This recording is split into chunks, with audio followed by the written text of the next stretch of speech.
play climb the cliff. Okay, you first. Go ahead and roll the dice.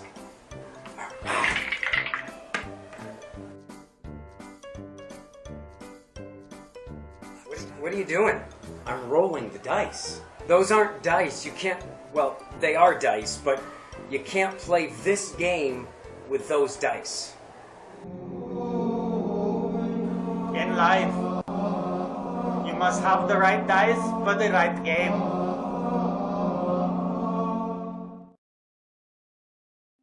Identifying the difference between smart work and homework can be very challenging.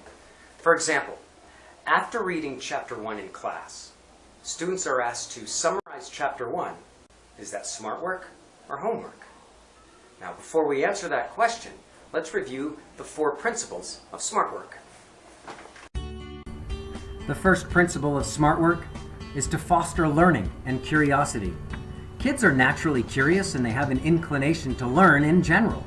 In order to have students remain curious and desirous of learning, that is, to be lifelong learners, the work done outside of school or the classroom must foster those natural inclinations. Intellectual and academic work needs to be viewed by students as worthwhile and interesting. The second principle of smart work is that it reinforces previously taught material. Students need opportunities to process and practice materials they have been taught.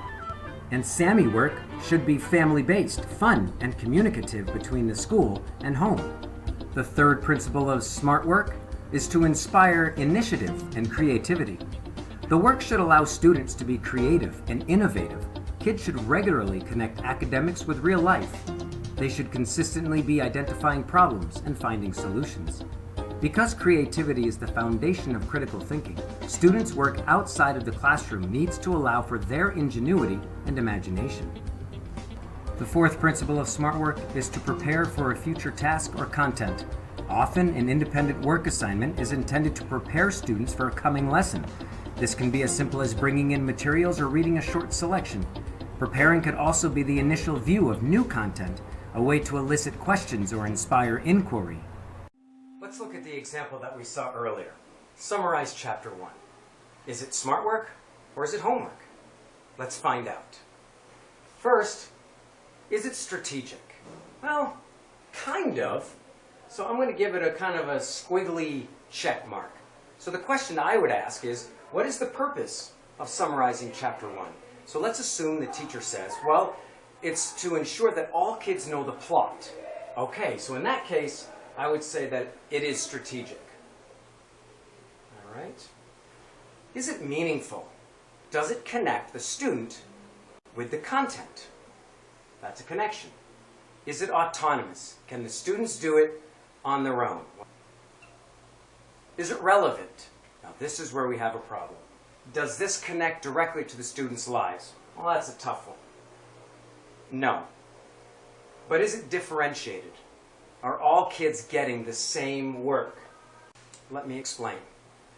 There are students in my class who read it, listened to me read it, understood our conversations, our discussions. They know the plot.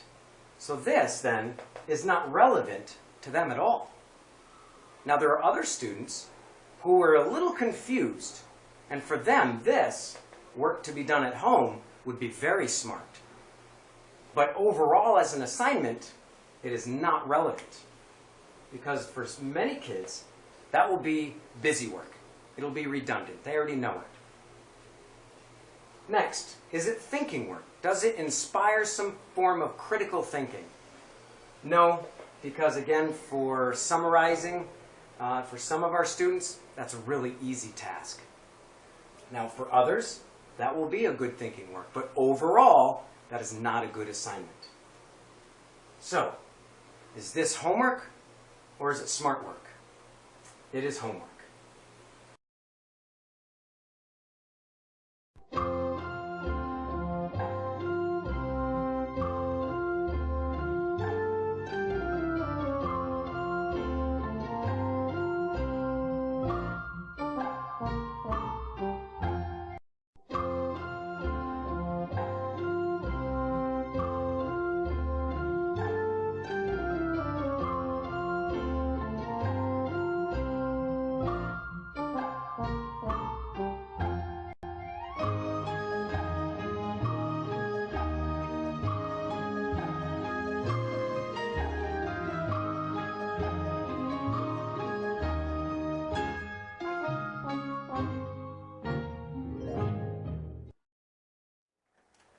So, how'd you do?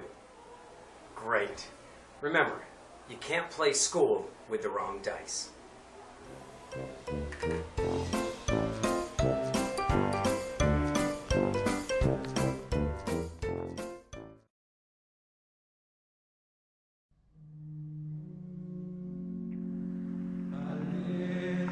Life, you must have the right dice to the right game.